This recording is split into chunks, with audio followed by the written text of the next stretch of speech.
पितृपक्ष में सुनी जाने वाली गणेश जी की कहानी।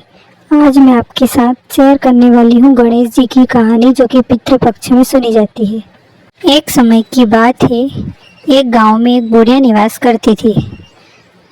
गुड़िया के परिवार में उसका बहू और बेटा भी रहता था।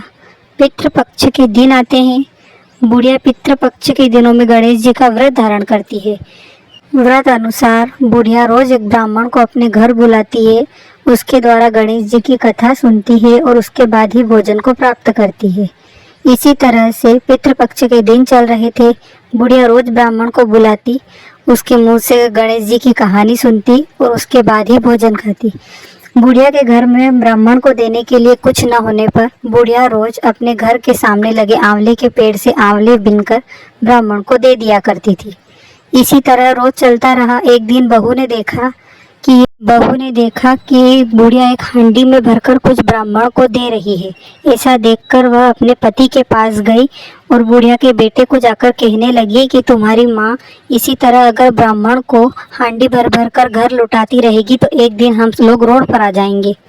बेटे ने बिना सोचे समझे बुढ़िया को जाकर बोला कि अगर इसी तरह तू ब्राह्मण को दान करती रही तो हम लोग रोड पर आ जाएंगे, निकल जा तू मेरे घर से।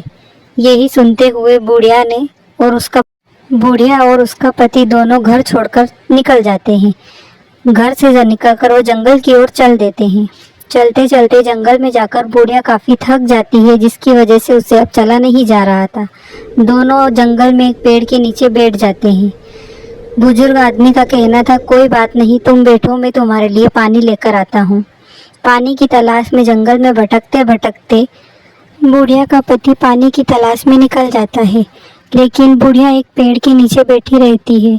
बुढ़िया के पति को पानी न मिलने पर वह जब लौट कर आता है तो देखता है कि उस पेड़ की जगह तो एक बड़ा सा महल है। महल के यहाँ बहुत सारे नौकर चाकर काम कर रहे हैं। ऐसा देखकर वह अचंभ में हो जाता है कि मेरी पत्नी यहाँ से कहाँ गई। मैं जब यहाँ उसे छोड़कर गया था तब तो यहाँ सिर्फ एक पेड़ था।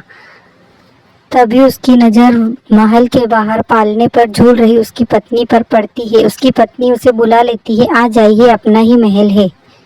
पति पूछता है, ये चमत्कार कैसे हुआ? बुढ़िया कहती है, ये सब गणेश जी की कृपा है। इसी तरह से दिन बीतते चले जाते हैं। इधर ये दोनों बहुत खुश थे, उधर गांव में उनके बहू और बेटा दोनों के घर में खाने के लिए कुछ नहीं रहता है। जैसे ही बुढ़िया घर से निकलती है, घर में सब कुछ खत्म होने लगता है। दोनों भूख के कारण परेशान होने लगते हैं। बहू और बेटा भी उसी राह पर चल देते हैं जिस राह पर बुढ़िया और उसका पति निकले थे। चलते चलते वहीं आकर उसकी बहू भी थक जाती है, जहाँ आकर बुढ़िया थक गई थी। वह बैठ जाती है। बुढ़िया का बेटा कहता है, तू बैठ, मैं तेरे लिए कहीं से पानी लेकर आता हूँ। देखता हूँ ये महल दिखाई दे रहा है, हो सकता मैं इस महल से तेरे लिए पानी मांग कर लाता हूँ।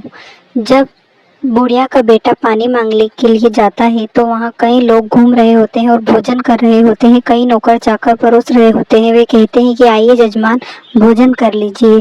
तभी बुढ़िया का बेटा कहता है कि मैं तो खा लूँगा, पर मेरी पत्नी भूख और प्यास के कारण एक पेड़ के नीचे बैठी है, आप मुझे उसके लिए भी भोजन दे दीजिए।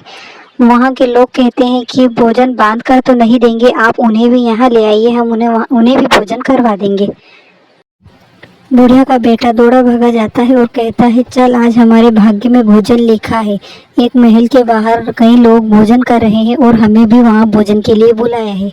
दोनों लोग महल के वहाँ भोजन के लिए जाते हैं। तभी भोजन करने के बाद उनकी नज़र पालने में झूल रही उनके ही माता पिता पर पड़ती है। तब वह उनके पैर में जाकर गिर जाते हैं कि हमसे गलती हो गई, हमें माफ़ कर दीजिए। बुढ़िया और उसका पति दोनों ही अपने बहू और बेटे को स्वीकार कर लेते हैं। इस कहानी से हमें ये शिक्षा मिलती है कि गणेश जी जिस तरह से बुढ़िया और उसके पति पर मेहरबान हुए, उस तरह सब पर हो, और जैसी मति उनके बेटे और बहू को आई ऐसी किसी को ना आए। गणपति जी की महिमा अपार है। पितृपक्ष में इसी तरह की और गणेश जी की कहानियाँ रोज़ सुनने के लिए चैनल को सब्सक्राइब करें, ताकि आपको रोज़ ही एक नई कहानी सुनने के लिए मिले।